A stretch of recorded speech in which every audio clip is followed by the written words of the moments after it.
Thank you, everybody, for coming. You don't know how excited I am. My name is Roland Laird. I'm the CEO of MIST, which is My Image Studios Harlem. It's about how we define ourselves. That's what My Image Studios is about. It's my image or our image. It's not how people define us, but how we define ourselves. Just think about it.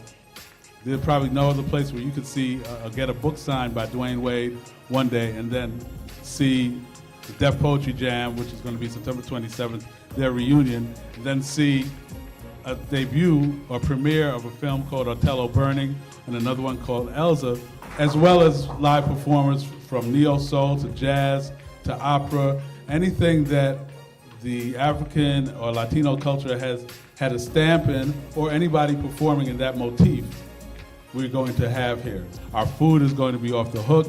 Again, thank you. I feel blessed tonight. Thank you very much.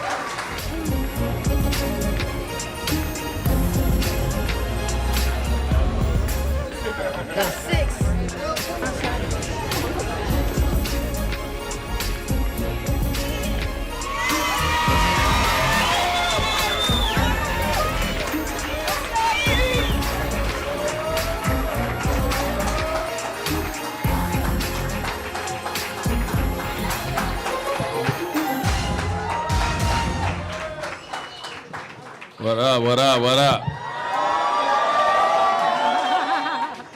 Ladies and gentlemen, Olympian, author, NBA superstar Dwyane Wade.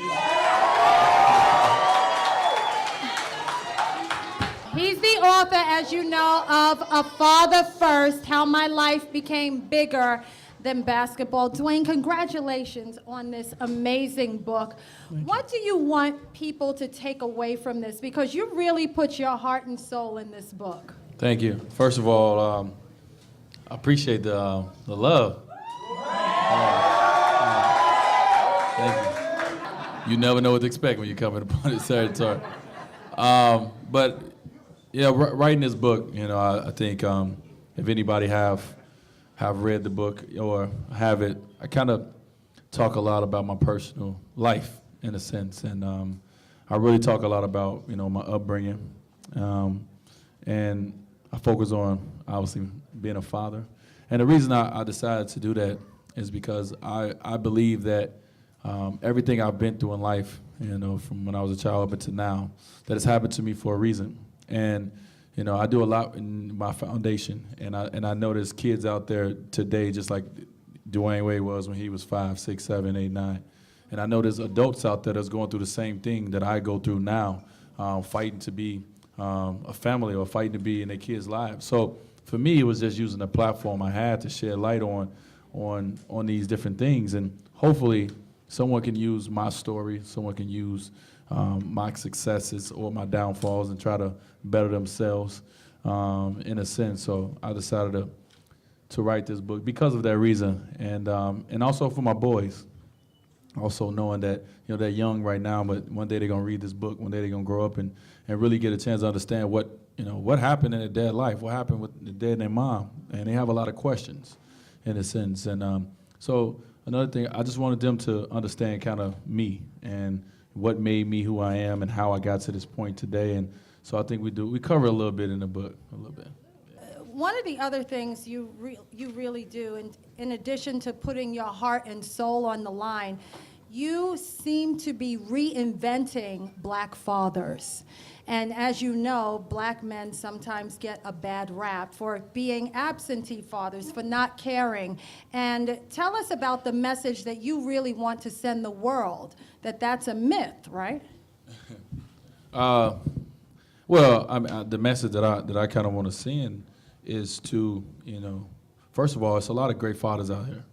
Yeah. And, you know, and it's not saying that, you know, we need to get patted on the back for being what we should be, and that's fathers, that's parents.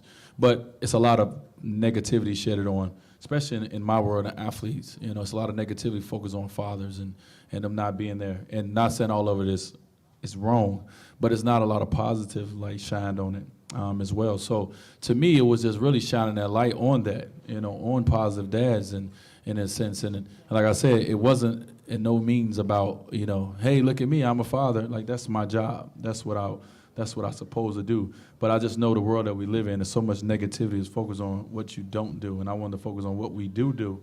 And for all the men out there to know that, if you are, unbelievable parent, if you're an unbelievable father, be proud of it and understand it's the greatest gift that God can give you. Now, in terms of, tell us about your boys. How old are they? What are their names? Oh, my oldest son is Zaire. He's 10. So I'm 10. I'm from the Midwest. I'm sorry, so my Chicago accent. And my youngest Zion is 5. So I had Zaire when I was 20 years old when I was in college, and I had no clue what to do at all. And so there's my worlds, and I also my nephew is 10. And he lives with us as well. I take care of my nephew. So I'm in the process of raising 3 young future leaders is what I call them. Hopefully one day. And so you're also working, you should all know that he's working with President Obama on a fatherhood initiative. So he's not just taking this in Miami, he's taking this nationwide. So tell us about that. Yeah, it's an honor, to be appointed from the president to this initiative, which is, such a big topic and discussion around the world, to be kind of a person to say, I want you to be the voice and the one who go out and talk to fathers. So it's been cool, get an opportunity, whether it's on conference calls, whether it's in the conference room and setting, and be able to sit in a room full of fathers and a room full of, men to talk about, kind of, in a sense, listen, we get back in line, let's get back in our place. And, I was raised by, strong women, but, that's all good and that's all great, but we need men in our lives. Our kids need us men, and it's kind of like we telling them, hey, get back in line, man. Let's do this. Men, stand up. And so it's kind of cool, kind of being a part of that and being in a room with all these guys and asking a lot of questions. And I don't feel like I have all the answers. I don't feel like I'm the perfect father, but I know what my heart is, and I know what my what's important to me, and I just try to make sure that I express that. And we want you to just know that this event, as you know, was brought to you by Hue-Man. Marva Allen, her store closed, but she is back with this pop-up store. Marva Allen is a survivor, and also I want you to know he's going all over the world doing book signings, but it was very important for Dwyane Wade to come to Harlem. We love that. Yeah.